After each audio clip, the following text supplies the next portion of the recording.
JDU के नेता ने किशनगंज में आतंकी हमले का किया दावा, कहा 2 हिंदू नेताओं को जान का खतरा। किशनगंज से जेडीयू की प्रदेश सचिव डॉक्टर तारा श्वेता आर्या ने बड़ा दावा किया है। उन्होंने निजी सोर्स का हवाला देते हुए कहा कि सीमांचल क्षेत्र में आने वाले दिनों में आतंकी या क्रिमिनल गतिविधियां शुरू होने वाली हैं। उन्होंने बताया कि सीमांचल के 2 बड़े हिंदू नेता इन आतंकियों के निशाने पर हैं, जिनमें से एक वह स्वयं है। इसके अलावा एक और हिंदू नेता है जिन्हें जान का खतरा है। हालांकि उन्होंने पुलिस अधीक्षक को एक आवेदन देकर अतिरिक्त सुरक्षा की मांग की है और मामले की गंभीरता को समझते हुए आवश्यक कदम उठाने को कहा। सुरक्षा की मांग करते हुए उन्होंने एक प्रतिलिपि जिला पदाधिकारी को भी प्रेषित की। उनका कहना है कि आने वाले दिनों में उन पर भी हमले होने वाले हैं। हालांकि पुलिस अधिकारी इस बात की किसी भी सूचना से इनकार कर रहे हैं। चाचा ने चिराग के खिलाफ खोला मोर्चा, कहा दल और दिल बांटा। हाजीपुर पहुंचे केंद्रीय मंत्री पशुपति कुमार ने अपने भतीजे चिराग पासवान पर हमला बोला है। उन्होंने कहा कि चिराग पासवान ने पहले मुझे पार्टी से अलग किया। शायराना अंदाज में उन्होंने कहा कि जब दिल ही टूट गया।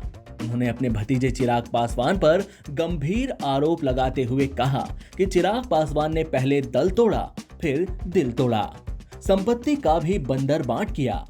उन्होंने कहा कि दल तो फिर से जुड़ जाएगा, मगर अब दिल ही टूट गया है। जब दिल टूट जाता है तो फिर नहीं जुड़ पाता। चिराग से सवाल करते हुए केंद्रीय मंत्री ने कहा कि उन्हें प्रदेश अध्यक्ष पद से क्यों हटाया गया। अपना दर्द बताते हुए उन्होंने कहा कि रामविलास पासवान के जीते जी कभी तीनों भाइयों में कोई मतभेद नहीं हुआ, लेकिन उनके नहीं रहने पर भतीजे ने दिल तोड़ दिया। दल तो फिर से जुड़ सकते हैं, मगर दिल ही टूट गया है।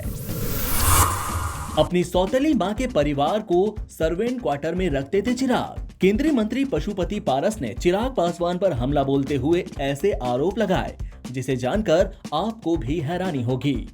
पारस ने कहा, जब रामविलास पासवान की मौत हुई तब उनके पहली पत्नी के परिवार को अंतिम दर्शन नहीं करने दिए गए थे। चिराग पासवान पर नस्लीय टिप्पणी करने का आरोप लगाते हुए उन्होंने कहा कि वो अपनी सौतेली मां के परिवार से नफरत करते थे। कहते थे कि उनके शरीर से बदबू आती है। उन्हें सर्वेंट क्वार्टर में रखते थे। चिराग पासवान से सवाल करते हुए पशुपति पारस ने कहा कि क्या वे उस दिन उनकी मां बहन नहीं थी। रामविलास पासवान को पहली पत्नी से भी 2 बच्चे थे। वो मिलना चाहते थे, इसलिए उनके बेटे को सड़क पर गाड़ी के सामने लेटना पड़ा। भतीजे चिराग पासवान को हाजीपुर से चुनाव लड़ने की चुनौती देते हुए केंद्रीय मंत्री ने कहा कि वे आए या उनकी मां चुनाव में लड़े तो मैं एनडीए का उम्मीदवार हूं। देखते हैं चिराग किस दल से आते हैं। अंतर्राष्ट्रीय बाघ दिवस पर पटना जू में जन्मे बाघों का रखा गया नाम। अंतर्राष्ट्रीय बाघ दिवस के मौके पर संजय गांधी जैविक उद्यान पटना में रॉयल बंगाल बाघिन सरिता के 4 शावकों का नाम रखा गया है।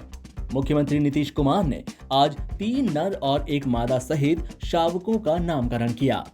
अंतर्राष्ट्रीय बाघ दिवस के मौके पर पशु प्रेमियों के लिए यह बढ़िया तोहफा है। साथ ही पटना और पूरे देश के लिए गर्व का विषय है कि पटना के चिड़ियाघर में बाघों की संख्या में इजाफा हुआ है। वन एवं जलवायु परिवर्तन विभाग के मंत्री नीरज कुमार सिंह ने शावकों के नामों की घोषणा की। इन रॉयल बंगाल टाइगर के शावकों का नाम 4 शावकों का नाम केसरी, मगध, विक्रम और रानी रखा गया। वहीं बगहा के इकलौती वाल्मीकि टाइगर रिजर्व में बाघों की संख्या में इजाफे का अनुमान लगाया जा रहा है। अंतर्राष्ट्रीय बाघ दिवस के अवसर पर उत्साह का माहौल है। मशरक पुलिस ने दर्ज की प्राथमिकी, चालक सहित ट्रक मालिक हिरासत में। नेपाल से रक्सौल होते हुए भोपाल के लिए रिफाइंड लदी ट्रक मशरक के रजापट्टी सिसई नहर के पास से लूट ली गई है। ट्रक लूटने की सूचना मिलते ही ट्रांसपोर्टर गोविंदा कुमार शिव शक्ति प्राइवेट घी उद्योग के मशरक थाना में प्राथमिकी दर्ज कराई गई। मौके पर डीएसपी मढ़ौरा इंद्रजीत एवं थानाध्यक्ष रितेश कुमार मिश्रा ने ट्रांसपोर्ट एवं ट्रक चालक से गहन पूछताछ कर जाँच में जुटे।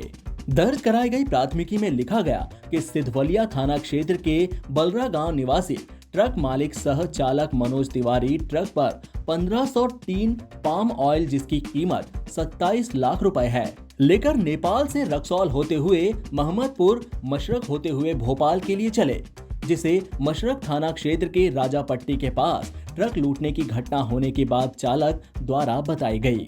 पुलिस ने चालक को हिरासत में लेकर पूछताछ शुरू कर दी। लूट की घटना संदेहास्पद होने की भी चर्चा है, जिसमें मशरक होकर भोपाल जाने का रास्ता ही नहीं है। ऐसे में महमदपुर मोड़ से मशरक के रास्ते ट्रक क्यों आए, इस बिंदु पर पुलिस जांच में जुटी है। वहीं ट्रक चालक को थाना पुलिस ने हिरासत में ले लिया है और जांच पड़ताल शुरू कर दी गई है।